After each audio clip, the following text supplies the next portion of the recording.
नमस्कार दोस्तों, मेरा नाम है नीरज और आपकी अपनी ई कक्षा में स्वागत है।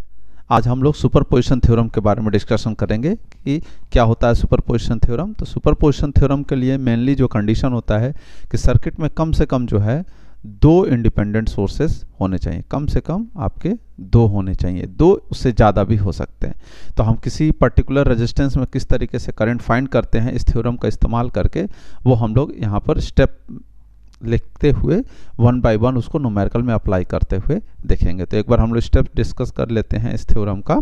तो इसका स्टेप पहला है कि consider one source at a time, यानी कि एक बार में सिर्फ एक सोर्स को कंसीडर करेंगे और rest of the sources are replaced by its internal resistance. तो जो सोर्सेस हैं बाकी वो इंटरनल रेजिस्टेंस से रिप्लेस कर दिए जाएंगे। तो किस तरीके से इंटरनल रेजिस्टेंस से रिप्लेस किए जाते हैं इसके लिए मैंने एक अलग से वीडियो बना के रखा है, आप जो है और उसको चाहें तो देख सकते हैं। मैं उसके जो लिंक है वो आपको ऊपर कार्ड में डाल दूंगा, या आई बटन कहते हैं उसे, वहाँ पे मैं डाल दूंगा, वहाँ से आप जाकर देख सकते हैं। फिर नेक्स्ट स्टेप है आपका determine current in various branches using Ohm's law. Ohm's law का इस्तेमाल करके जो है सभी ब्रांचेस में करंट फाइंड कर सकते हैं। जिस भी ब्रांच में आपको कहा गया है पर्टिकुलर ब्रांच में भी कर सकते हैं और सारे रेजिस्टेंसेस में भी कर सकते हैं। फिर थर्ड स्टेप है कि repeat the process of for rest of the sources one by one, यानी कि जो प्रोसेस हमने पहले सोर्स के लिए किया है वही प्रोसेस जो है हम सभी सोर्सेस के लिए एक एक करके हम लोग करते चले जाएंगे। तो अब इन सभी स्टेप्स को किस तरीके से अप्लाई किया जाता है न्यूमेरिकल में, वो अभी हम लोग देखेंगे एक न्यूमेरिकल को कंसीडर करते हुए। तो देखिए ये एक न्यूमेरिकल ले लिया है मैंने, और इस न्यूमेरिकल में आप देख रहे हैं क्वेश्चन में लिखा गया है कि find current in 15 ohm resistance, यानी कि ये 15 ओम में आपको करंट फाइंड करने के लिए कहा गया है। तो जब भी ऐसा कोई क्वेश्चन होगा तो आप उसका जो है जिस रेजिस्टेंस को कहेगा उस रेजिस्टेंस का एक नाम जरूर दे देंगे। मैं यहाँ पे ए और बी लिख रहा हूँ, आप जैसा चाहें उसके अकॉर्डिंग बी सी डी 1 2 ऐसे करके जैसे भी आप चाहें दे सकते हैं। तो अब हमको क्या करना है, स्टेप को फॉलो करना है। पहला स्टेप कहता है कि हम एक सोर्स को एक बार में कंसीडर करेंगे। तो एक सोर्स को एक बार में कंसीडर करेंगे तो हम चाहें तो 10 को कर सकते हैं, चाहें तो हम 5 को कर सकते हैं, किसी एक को एक बार में ही करना है। तो हम यहाँ पे पहले 10 को करेंगे, उसके बाद 5 को करेंगे। तो पहले हम लिखेंगे कंसीडर 10 वोल्ट सोर्स ओनली, तो 10 वोल्ट को कंसीडर करेंगे। तो डायग्राम हम यहाँ पे दोबारा बनाएंगे, और डायग्राम बनाने के लिए मैं यहाँ पर आप देखिए नीचे यहाँ पे डायग्राम जो है बनाता हूँ। तो देखिए मैंने यह डायग्राम बस कॉपी कर लिया है। अब मैं यहाँ पर जो है जब आपको ड्रॉ करना होगा तो किस तरीके से करेंगे, आपको क्या करना है, सोर्स जिस सोर्स को कंसीडर किया वो सोर्स बना रहेगा और बाकी जितने भी सोर्स होंगे उनको बस आप रिप्लेस कर देंगे और पूरा नेटवर्क ऐसे ही बनाएंगे। तो देखिए मैं इसको रिप्लेस कर रहा हूँ। आप जब दोबारा करेंगे तो आपको यहाँ दोबारा डायग्राम बनाना पड़ेगा।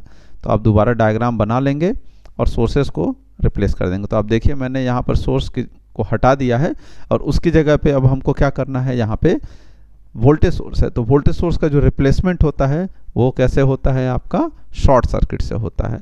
तो सोर्स रिप्लेसमेंट ऑलरेडी मैंने बताया है, वो आप ज़रूर जाके देखें, पीछे वीडियो बना दिया है, मैं फिर से कार्ड में यहाँ पे डाल दूंगा, आप वहाँ से जाके देख सकते हैं।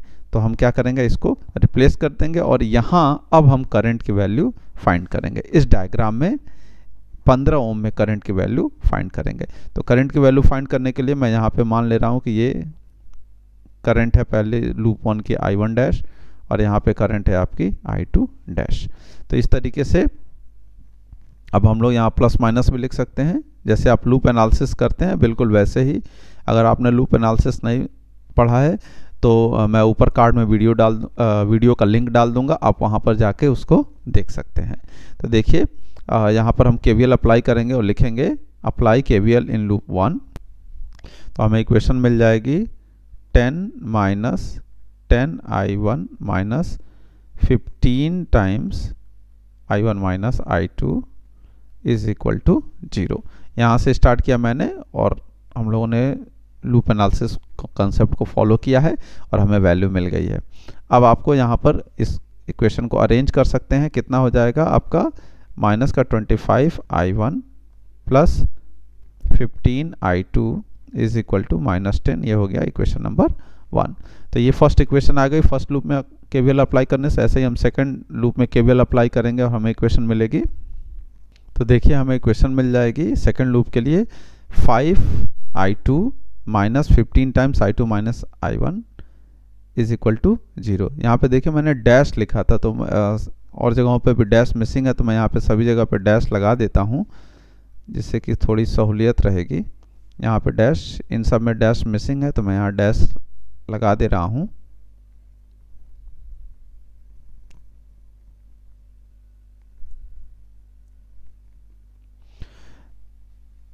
अब हम क्या कर रहे हैं, देख रहे हैं कि इनको अरेंज करने पे हमको मिल गया 15i1 dash minus 20i2 dash equal to 0। अब हम इन दोनों इक्वेशन 1 और 2 को सॉल्व करेंगे तो हमें i1 डैश और i2 डैश की वैल्यू मिल जाएगी।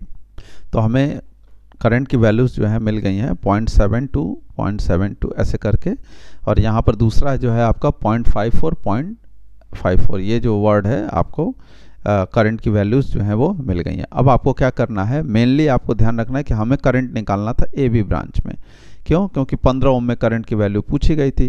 तो अब हम यहाँ पे 15 ओम में करंट निकाल लेंगे। तो करंट हम निकालेंगे और लिख लेंगे, तो वो current I A B dash equal to, अब देखिए तो करंट जो है इस ए बी ब्रांच में दो करंट फ्लो कर रही है। एक आपकी करंट जो है i1 डैश नीचे की तरफ है और i2 डैश जो है ऊपर की तरफ है, और दोनों में बड़ा कौन है, तो i1 डैश है। तो यानी कि हम बड़े में छोटे को घटाएंगे, लिखेंगे i1 dash minus i2 dash that is equal to, तो हमें वैल्यू मिल जाएगी 0.1818 एम्पियर, और इसकी डायरेक्शन भी होगी।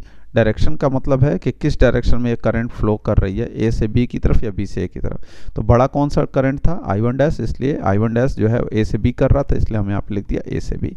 तो ये हमें मिल गया 10 वोल्ट सोर्स के कारण जो है 15 ओम में कितनी करंट फ्लो कर रही है ये वैल्यू। अब हम यही सेम प्रोसेस को रिपीट करेंगे, किसके लिए, जो दूसरा सोर्स हम लोगों ने रिप्लेस कर दिया था 5 वोल्ट उसके लिए। तो देखिए हम यहाँ पे लिखेंगे और सारी चीज़ें रिपीट करेंगे। तो अब जैसे यहाँ लिखा था कंसीडर 10 वोल्ट, ऐसे लिखेंगे कंसीडर 5 वोल्ट सोर्स ओनली। तो देखिए मैं कर रहा हूँ, कंसीडर 5 वोल्ट सोर्स ओनली होगा, और मैंने ऊपर से डायग्राम यहाँ पे फिर से वही कॉपी पेस्ट कर लिया है। और आपको अब इस केस में क्या करना है, क्या रिप्लेस करना है, 5 वोल्ट को रहने देना है, उसके अलावा जितने सोर्स होंगे वो इंटरनल रेजिस्टेंस से रिप्लेस किए जाएंगे। तो अब देखिए एक ही सोर्स है, तो हम इसको क्या करेंगे, यहाँ इरेज करके इसको रिप्लेस कर देंगे। पूरा डायग्राम आप ऐसे ऊपर आपको कॉपी में बनाना होगा तो आप ये बना लेंगे, और इसके बाद जो है हमें इसे रिप्लेस करना है। तो यह है था क्या, वोल्टेज सोर्स। तो वोल्टेज सोर्स को कैसे रिप्लेस करते हैं, शॉर्ट सर्किट से करते हैं। तो हम इसको भी क्या कर देंगे, शॉर्ट सर्किट कर देंगे। और अब यहाँ पे फिर से करंट एज्यूम कर लेंगे। तो यहाँ पे मैं मान ले रहा हूँ कि यहाँ जो करंट है वो है आपकी i1 डबल डैश, और यहाँ पर i2 double dash. Double dash मैंने क्यों माना है, क्योंकि पहले वाले केस में हमने डैश माना था, तो हमें डिफ्रेंशिएट करना पड़ेगा, तो इसलिए हम यहाँ पे डबल डैश मान लेंगे। अब उसके अकॉर्डिंग हम लोग प्लस माइनस भी लिख लेंगे। तो देखिए ये प्लस माइनस ऐसे लिख लेंगे। अब इसके बाद आपको फिर से लूप 1 में KVL अप्लाई करना है। तो हम लिखेंगे अप्लाई KVL इन लूप 1। तो इक्वेशन क्या मिलेगी आपको, मिलेगी -10 times i1 double dash minus 15 times i1 double dash minus i2 double dash is equal to 0। तो इक्वेशन क्या मिल जाएगी आपको, यहाँ पर मिल जाएगी माइनस का 25 i1 double dash plus 15 i2 double dash is equal to 0। ये हो गया इक्वेशन नंबर 3। ऊपर 2 तक इक्वेशन हो गई थी, अब ये हो गया इक्वेशन नंबर 3। तो इस तरीके से हमको ये वैल्यू मिल जाती है इक्वेशन की। अब हम फिर सेकंड लूप में KVL अप्लाई करेंगे और लिखेंगे अप्लाई KVL इन लूप 2, और यहाँ पर इक्वेशन हमको क्या मिल जाएगी, अब देखिए तो मिल जाएगी, मैं यहाँ से स्टार्ट कर रहा हूँ 5 से, देखिए प्लस से माइनस जा रहे हैं तो लिखेंगे -5 times i2 double dash minus 5 minus 15 times i2 double dash minus i1 double dash is equal to 0। और इसको अरेंज करेंगे तो हमें इक्वेशन मिल जाएगी आपकी, देखिए 15 i1 double dash minus 20 i2 double dash is equal to 5। ये हो गया इक्वेशन नंबर 4। तो इस तरीके से दोनों इक्वेशन को सॉल्व करेंगे तो हमें i1 डबल डैश और i2 डबल डैश की वैल्यू मिल जाएगी। तो हम लिखेंगे यहाँ पे ऑन सॉल्विंग उसके बाद i1 double dash is equal, तो हमें यहाँ पे मिल जाएगा i1 डबल डैश की value -0.2727 ampere, i2 double dash का वैल्यू -0.4545 एम्पियर। तो इस तरीके से हमें वैल्यूज़ जो हैं वो मिल जाएंगी।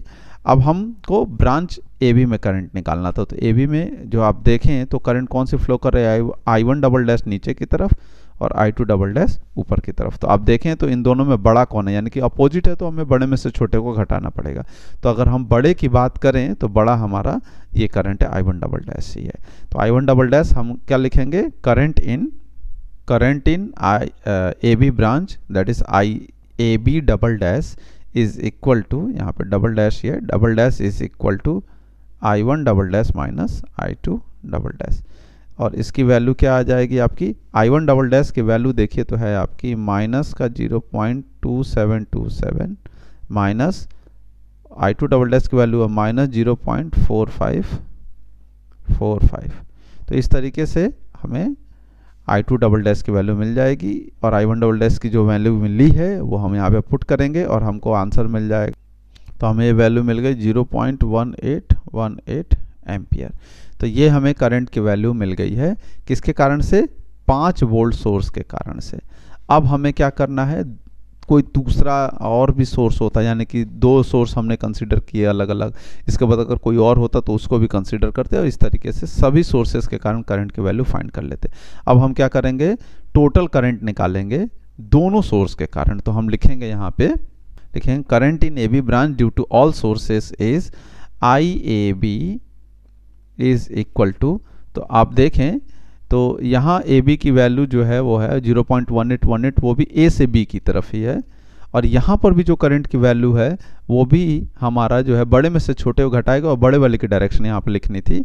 तो डायरेक्शन क्या होगी, ऑटोमेटिकली बड़े वाले की, और यहाँ पर भी बड़े वाले की डायरेक्शन जो I1 डबल डैश है वो A से B की तरफ ही है, तो ये भी A से B की तरफ ही होगी। तो दोनों करंट A से B हैं, तो दोनों करंट यहाँ पे डायरेक्टली आपके जुड़ जाएंगी। तो क्या आ जाएगा, IAB dash plus IAB double dash, और डायरेक्शन क्या होगी, A से B की तरफ। तो पहले वाले की वैल्यू भी 0.1818 है और दूसरी करंट की वैल्यू 0.1818 है, और डायरेक्शन टोटल क्या होगी, A से B की तरफ।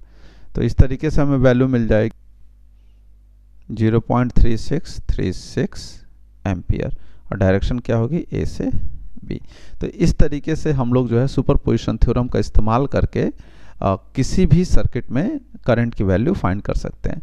बस आपको यहाँ पे ध्यान रखना है कि जब भी आपको अप्लाई करना है तो जितने भी सोर्स, कम से कम 2 सोर्स होने चाहिए, उसके बाद जो भी सोर्स है उनको एक एक करके कंसिडर करेंगे और करंट की वैल्यू निकालेंगे और लास्ट में रिजल्टेंट निकाल लेंगे, वही आपकी टोटल करंट होगी। तो आशा करते हैं कि आपको वीडियो जो है अच्छी लगी होगी तो और समझ में भी आई होगी। इस वीडियो को आप अपने मित्रों के साथ शेयर करें जिनको भी इनकी आवश्यकता है, और चैनल को सब्सक्राइब करना ना भूलें। धन्यवाद।